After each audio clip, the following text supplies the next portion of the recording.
राजस्थान की 16वीं विधानसभा के गठन के लिए 25 नवंबर 2023 को होने वाले मतदान की पूर्व संध्या पर जिला कोचपुतली बहरोड कलेक्टर 2 शुभम चौधरी ने आमजन से अपील करते हुए कहा। भाइयों बहनों साथियों, मैं शुभम चौधरी जिला कलेक्टर कोचपुतली बहरोड आज आप सबसे एक बहुत आवश्यक बात करना चाहती हूँ। भारत को अपनी लोकतांत्रिक प्रणाली और लोकतांत्रिक परंपराओं के लिए विश्व भर में जाना जाता है। जैसा कि आप सभी जानते हैं, राजस्थान में 25 नवंबर 2023 को विधानसभा चुनाव हेतु मतदान दिवस निश्चित किया गया है। मैं आप सभी से अपील करती हूँ कि 25 नवंबर को आप अपने मतदान के अधिकार का प्रयोग अवश्य करें, परंतु केवल यह काफी नहीं है कि आप जाकर मतदान करें, बल्कि यह भी बहुत आवश्यक है कि आप निर्भीक होकर वह धर्म, जाति, समुदाय, भाषा या अन्य किसी भी प्रलोभन में आए बिना, उससे प्रभावित हुए बिना मतदान करें। मुझे पूरी आशा है कि इस विधानसभा चुनाव में आप सभी अपने मतदान के अधिकार का उपयोग कर प्रदेश व देश के निर्माण में व भारत की लोकतांत्रिक परंपराओं को और मजबूत और दृढ़ करने में अपनी सहभागिता निभाएंगे। धन्यवाद। तो वहीं जिला कलेक्टर शुभम चौधरी एवं पुलिस अधीक्षक रंजिता शर्मा के द्वारा विधानसभा क्षेत्र का दौरा किए जाने के साथ ही अधिकारी कर्मचारियों की बैठक लेकर उन्हें आवश्यक दिशा निर्देश जारी किए।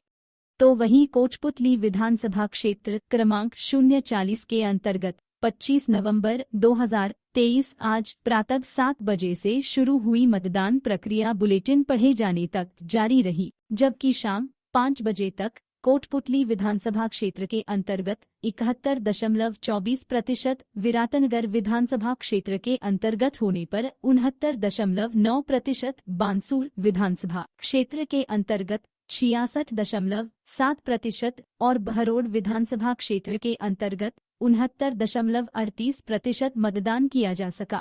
ये जो आप आदर्श मतदान केंद्र देख रहे हैं, ये कोटपुतली का वह आदर्श मतदान केंद्र है जो कि बनाया गया है राजकीय सरदार उच्च माध्यमिक यानी महात्मा गांधी अंग्रेजी माध्यम विद्यालय के अंतर्गत। इस आदर्श पोलिंग बूथ को बनाया गया है, जिसके अंतर्गत मतदान प्रक्रिया जारी है। इस मतदान प्रक्रिया के अंतर्गत भी पूरा स्पेस लेते हुए न केवल समर्थकों के द्वारा आने वाले वोटर्स को पहचान की जा सकती है, तो वहीं अधिकारी कर्मचारियों के द्वारा पूरे शांतिपूर्ण तरीके से मतदान प्रक्रिया को अंजाम दिया जा रहा है। यह पहला मौका है जबकि इतने शांतिपूर्ण तरीके से और एक प्रॉपर डिस्टेंस मेंटेन करते हुए मतदान की प्रक्रिया अनवरत रूप से जारी है। ये जो आप देख सकते हैं, बुजुर्ग, महिला सहित बहुत से लोगों ने अपने मताधिकार का प्रयोग किया है और न केवल मताधिकार का प्रयोग किया है बल्कि उन्होंने इसके महत्व को समझते हुए हर संभव कोशिश की है कि मतदान का प्रतिशत अधिकाधिक बढ़ाया जा सके ताकि योग्य व्यक्ति को चुना जा सके। ये जो आप देख रहे हैं, यह जो युवा बूथ बनाया गया है, यह है कोटपुतली के निकटवर्ती ग्राम। यह जो युवा बूथ आप देख रहे हैं, ये निकटवर्ती ग्राम सुंदरपुरा में बनाया गया ये पोलिंग बूथ है, जिसके अंतर्गत लंबी कतारों में आप मतदाताओं को देख सकते हैं। यानी कि एक उत्सव का सा माहौल इस जगह पर देखा जा सकता है। लंबी लंबी कतारों में हर वर्ग का व्यक्ति वोट डालने को आतुर है, तो वहीं पुलिस प्रशासन पूरी तरह से मुस्तैद है। कोटपुतली एसएचओ राजेश शर्मा समझाइश करते हुए स्थिति का जायजा लेते हुए यहाँ पर देखे जा सकते हैं। तो वहीं हर एक व्यक्ति को अपनी जागरूकता के साथ लंबी लंबी लाइनों के अंतर्गत खड़े हुए देखा जा सकता है, जबकि भीतर मतदान प्रक्रिया को अंजाम देने के लिए अधिकारी कर्मचारियों के द्वारा बड़े ही कोऑपरेटिव तरीके से मतदान प्रक्रिया को सुचारू रूप से बनाया गया है। आप देख सकते हैं कि लोगों के चेहरे पर एक चमक है। और बात यदि हो सुंदरपुरा के पोलिंग बूथ की, तो यह एक ऐसा बूथ है जहां प्रतिशत हमेशा ही ज़्यादा रहता है। लोगों में मतदान के प्रति उत्साह कुछ इस कदर रहता है कि सभी कामों को छोड़कर लोग प्रायोरिटी के साथ मतदान प्रक्रिया में शामिल होते हैं। इस तरह की मतदान प्रक्रिया को देखकर लगता है कि भारत दुनिया का वह सबसे बड़ा लोकतांत्रिक देश है जिसकी अपनी एक लोकतांत्रिक प्रक्रिया के अंतर्गत चुनावों का अपना एक विशेष महत्व है, जहां लोग अपने सब कार्यों को छोड़ करके निश्चित रूप से मतदान प्रक्रिया में शामिल ही नहीं होते, बल्कि उस मतदान प्रक्रिया को हर्षोल्लास के साथ अपनी नैतिक जिम्मेदारी समझते हुए उस मतदान प्रक्रिया का हिस्सा बनना उनकी एक जिम्मेदारी में शामिल होता है। आप देख सकते हैं सुंदरपुरा के तमाम युवा जिस तरीके से मतदान के लिए न केवल यहाँ पर सहयोगी हो सकते हैं, मतदान किए जाने के बाद भी जो उस एरिया में मौजूद हैं और आपस में मिल रहे हैं, किस तरह से हंसी ठिठोली का माहौल यहाँ पर बना हुआ है, जबकि युवा मतदान करते हुए देखे जा सकते हैं। यह जो पोलिंग बूथ आप देख रहे हैं, ये राजकीय बालिका माध्यमिक विद्यालय कांसली का पोलिंग बूथ है, जहाँ पर भी परंपरागत ढंग से महिला और पुरुषों के द्वारा बराबर मतदान प्रक्रिया में अपनी हिस्सेदारी को सुनिश्चित किया जाता रहा है। अभी जैसे जैसे समय बीत रहा है वैसे वैसे ही प्रतिशत भी मतदान का बढ़ता जा रहा है। आप देख रहे हैं अभी भी यहाँ पर युवा लोग जो हैं वो मतदान के लिए यहाँ पर मौजूद हैं, तो अंदर भी मतदान प्रक्रिया के अंतर्गत लोगों का जमाव देखा जा सकता है। आप हैं मूलचंद यादव, जो कि दिव्यांग होने के साथ साथ यहाँ मतदान देने के लिए आए हैं। आप देख रहे हैं कितने कोऑपरेटिव तरीके से अधिकारी कर्मचारियों के द्वारा मतदाता को पूरी तरह से सपोर्ट करते हुए मतदान प्रक्रिया में सहयोग किया जा रहा है।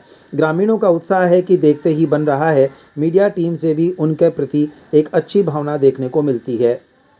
यह जो पोलिंग बूथ आप देख रहे हैं, यह पोलिंग बूथ निकटवर्ती ग्राम मोहनपुरा का पोलिंग बूथ है, जो कि अपने आप में एक महत्वपूर्ण स्थान इसलिए माना जाता है कि इस एरिए में एशिया की सबसे बड़ी अल्ट्राटेक सीमेंट फैक्ट्री होने के साथ साथ निकटवर्ती जो सीनियर सेकेंडरी स्कूल है, इसी में परंपरागत ढंग से पोलिंग बूथ बनाया जाता है। और इस पोलिंग बूथ की खास बात यह है कि ये गांव से काफ़ी डिस्टेंस रखता है। न केवल डिस्टेंस बल्कि चुनाव प्रक्रिया के अंतर्गत 200 मीटर की दूरी के ऊपर ही लोगों की आवाजाही को रोका जा रहा है, जहाँ समर्थक मतदाताओं का सहयोग करते देखे जा सकते हैं। यह जो बूथ आप देख रहे हैं, यह गोवर्धनपुरा चौकी सीनियर सेकेंडरी स्कूल का पोलिंग बूथ है, जहां भी जो मतदान प्रक्रिया से जुड़े अधिकारी कर्मचारी हैं वो बड़े सहयोगात्मक तरीके से मतदाताओं को सहयोग करते हुए एक प्रॉपर प्रक्रिया के तहत उन्हें मतदान के लिए प्रेरित कर रहे हैं। तो वहीं लोगों की जागरूकता भी देखते ही बन रही है। इस समय लगभग 5 बजे का समय हो रहा है और 5 सवा 5 बजे भी महिलाओं सहित लोगों का मतदान के प्रति उत्साह देखते ही बन रहा है। जो कुल मतदाता हैं हमारे पास अभी तक वो 2,25,859 हैं और जिनमें पुरुष मतदाता 1,20,382 हैं और महिला जो मतदाता हैं वो 1,05,487 हैं। मतदाताओं को ये कहा गया है कि भाई अधिक से अधिक मतदान करें। किसी भी तरीके की जो कोटपुतली क्षेत्र है उसके अंदर समय समय पर पुलिस के द्वारा खूब फ्लैग मार्च किया जा रहा है और किसी भी तरीके का जो कंट्रोल रूम है उसके हमने सभी को नंबर दिए जा चुके हैं। FST SST टीमें लगाई हुई हैं, तो उनको जो भी है वो सी विजिल ऐप के माध्यम से और किसी वोटर हेल्पलाइन के माध्यम से वो उनको अवेयर कर सकते हैं। आमतौर पर जो उम्मीदवार होता है वो वोटर्स को प्रभावित करने के लिए हर संभव वो प्रयास करता है, जो कि कई बार आचार संहिता और अधिसूचना के नियमों का उल्लंघन करते हुए देखा जा सकता है। इस तरह की गतिविधियों को रोकने के लिए भी क्या कोई विशेष अभियान चलाया गया? नहीं, इस तरह की गतिविधियों को रोकने के लिए जो MCC की पालना नहीं करता है उसके लिए FST की टीम गठित की हुई है और जिसके तहत अगर कहीं भी FST SST BVT अगर किसी तरीके की आचार संहिता या बॉर्डर एरिया में कोई भी कैश या लिक्कर बांटने जैसी कोई संभावना या इंटर स्टेट किसी तरीके की कोई स्मेलिंग होती है, उसको रोकने के लिए ये टीमों का गठन किया गया है। ये मुस्तैदी से हमने चेक पोस्ट बना रखी हैं, inter border state check post state wise, तो उन पर जाकर अगर किसी तरीके की कोई अवैध लिक्कर या कैश या इस तरीके की संभावना चुनाव को देखते हुए मिलती है तो उस पर निश्चित रूप से कार्रवाई की जाती है।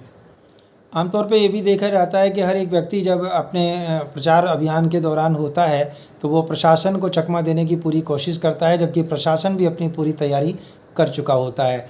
इसको लेकर के जो टीमें होगी उनको इन्फॉर्म करने के लिए भी कोई आपने ऐसा जरिया तलाशा होगा कि कंट्रोल रूम तक एक आदमी जागरूकता का परिचय देते हुए आपसे यदि जुड़ना चाहे तो उसकी क्या प्रक्रिया है?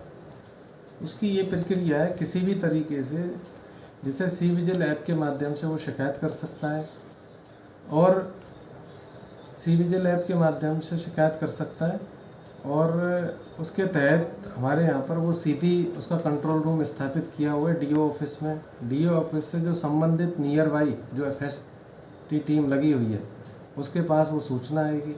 सूचना पर तुरंत जो 100 मिनट का टाइम है उसके अंदर उस पर कार्रवाई की जाती है।